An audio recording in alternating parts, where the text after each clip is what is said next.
My name is Anthony Lee. This is my 5, 4, 3, 2, 1. Starting with 5. We've heard from a reliable source that you were very involved with the Boy Scouts when you were younger. Give us your 5 favorite memories from that time. Jeez. Alright, so one of my best friends from my childhood, his name is Pat. He was kind of like a big brother figure to me. We was in the Boy Scouts and there was this one dude that nobody liked. He was definitely kind of questionable, you know, on that tip. But it was cool, but we were kids, you know, everybody's dumb. Nobody really liked him and he kind of secluded himself. And then one day, we were kind of making fun of him. We was kids. We were like looking through his bag. We found some weird stuff. I don't want to say what it was, but we just kept on kind of digging around. And then he ran over and got really mad, so he like pushed us over. And then he pushed me over and I was on the floor and he looked like he was about to hit me. And then my boy Pat comes in and actually starts to just whoop his and I was like, yes. So that's 1. I definitely will never forget that. 2 is, well, I mean, I got my Eagle Scout. I guess that should have been first. That was pretty good, I guess. First in my troop. Woohoo! Got that. Let's see. First time I ever got exposed to the idea of like taking the shovel out to go in the dirt was an experience. I didn't have toilet paper, that's why. So I know it's like a classic cliche story, but all the plants around, I didn't know what poison ivy or oak looked like. I just assumed anything in the wild was poisonous and itchy. So I was just like, no, I'm not gonna touch anything. But luckily there was this like faucet nearby. So I just I just had to, you know? Like, you gotta do what you gotta do. And I washed it as best as I could. I'll never forget that. One more.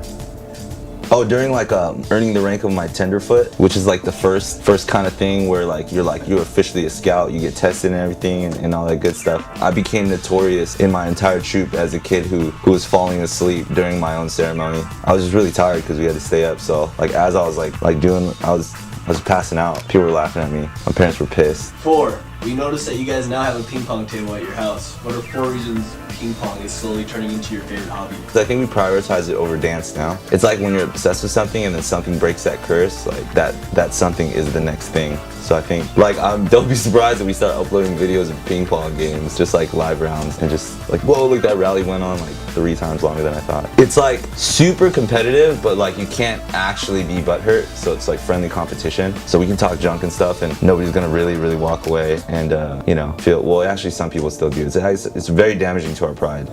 What was the question? Oh, we definitely use it to like handle chore duties on like community things. We'll just go like either doubles or something, and it'll just be like, all right, well, you guys are handling the trash load for this day if you lose. The next one I'm really holding on to is we're gonna make a bet where I think loser has to go vegetarian for a week. I think that would really mess Mike up. Like, I think he would starve and just break and cheat. Last one, 4. Really, it just gives me self-confidence. I mean, like, homies be coming over and then I'll be like doing pretty good or I'll win or something, and they'll just be like, yeah, man, I did that. We're gonna give you another number 4. How does that even work? 4. A lot of dancers like to wear baseball hats when they dance. Give us 4 reasons why we never see you in them. You. Oh man, I'll keep it real. I just have this weird shaped head where if I wear a hat, somebody give me a hat. If I don't look like a joke right now, I dare you to not subscribe to this channel. Thank you.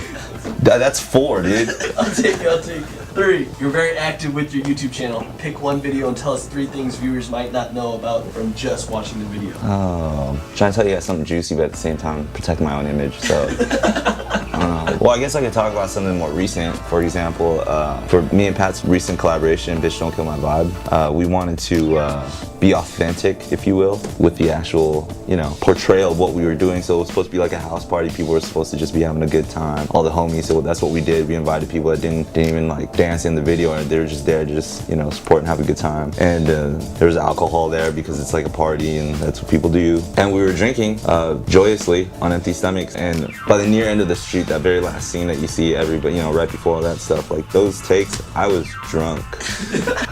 We would do it, and then we'd look at the thumbnail, and it'd be blurry. It'd be like this big anyway, and I'd be like, yeah, I'm good with it if you're good. And he'd be like, yeah, maybe just one more. Maybe let's do it again. I'm like, all right, hey guys, whatever, let's go. Good. So that was funny. Same video.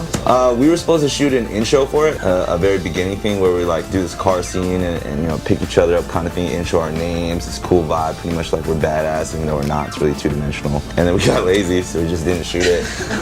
I don't know if you guys know the DJ in the back. When we point to, you know, I got my drink, I got my music. It's that DJ there. His name's Kyle. He's a good friend of mine. He's been a special ops member of the Kinjas and stuff. Went to college with him. He's actual DJ for Groove Monsters. Shout out, shameless plug. But yeah, I think we invited him. He was there for like 6 hours of the shoot and he got like 1 second of airtime. Sorry, bro. Yeah, well, he DJ'd our party, so I guess that worked. But just to let you know, that's business. You could be somewhere for 6 hours and not mean anything. 2, used to be a big guy that can move. Pushing close to 200 pounds. Start the top 2 ways you lost all that weight.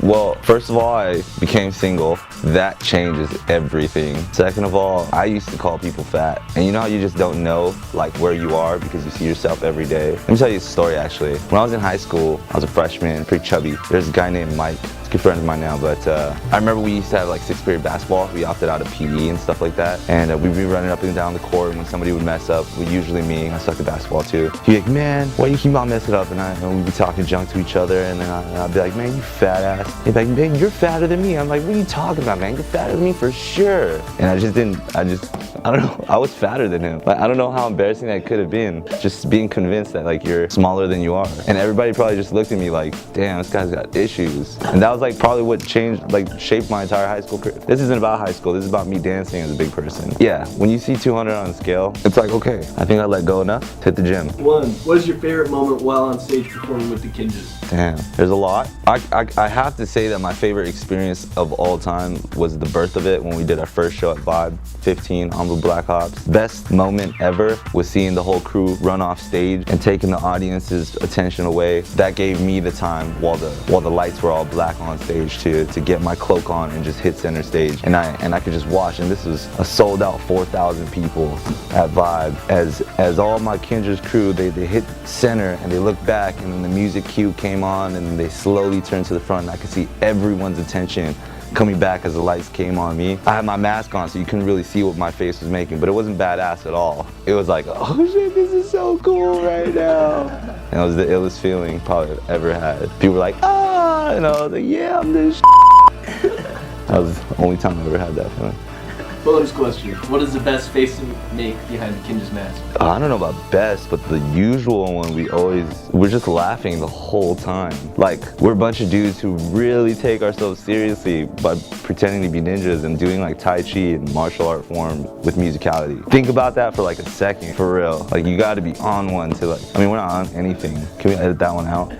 But yeah, the whole time, I'm just laughing, really, and yelling at people, usually Charles. That's pretty much what happens behind the mask. Cool. I'm Anthony Lee. I survived 5, 4, 3, 2.